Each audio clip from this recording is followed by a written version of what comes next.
धनवान सेठ अपनी पत्नी को घमंड से बोलता है, सुनो, इस शहर में मेरी इज्जत मेरे धन दौलत की वजह से है और लोग तुम्हें भी इज्जत मेरे नाम के पीछे देते हैं, तुम्हारी कोई अलग से पहचान नहीं है।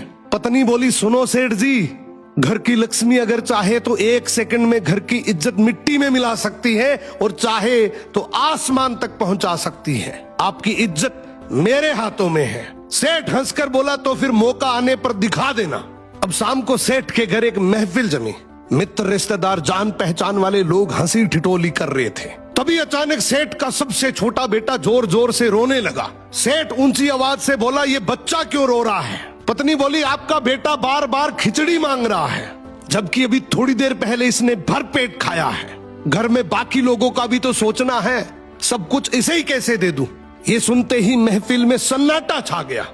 लोग आपस में बात करने लगे कि इतना बड़ा सेठ और घर में खिचड़ी का झगड़ा।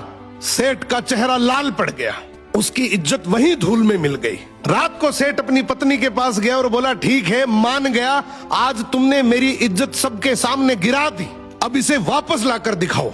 पत्नी बोली, मेरे लिए तो ये चुटकियों का खेल है, बस एक काम करना, उन सबको कल फिर से बुलाओ। अगले दिन फिर से महफिल जमी।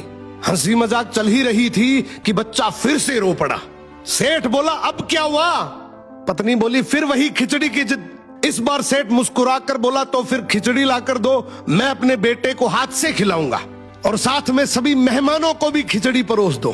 पत्नी ने तुरंत रसोइयों को आदेश दिया, बड़े ठाट बाट से हांडियां लाई गई, मेहमानों को कटोरी में खिचड़ी परोसी गई। लेकिन वो साधारण खिचड़ी नहीं थी, उसमें केसर की खुशबू, बादाम, काजू, पिस्ता, किशमिश और घी की महक। ये खिचड़ी नहीं बल्कि एक शाही व्यंजन था।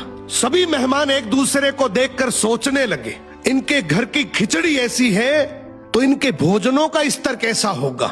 सेठ के घर की रहीसी की चर्चा पूरे शहर में फैल गई। सेठ अपनी पत्नी के सामने हाथ जोड़कर बोला, मान गया, घर की औरत चाहे तो इज्जत बना भी सकती है और बिगाड़ भी। सो घर की इज्जत पति और पत्नी मिलकर बनाते हैं।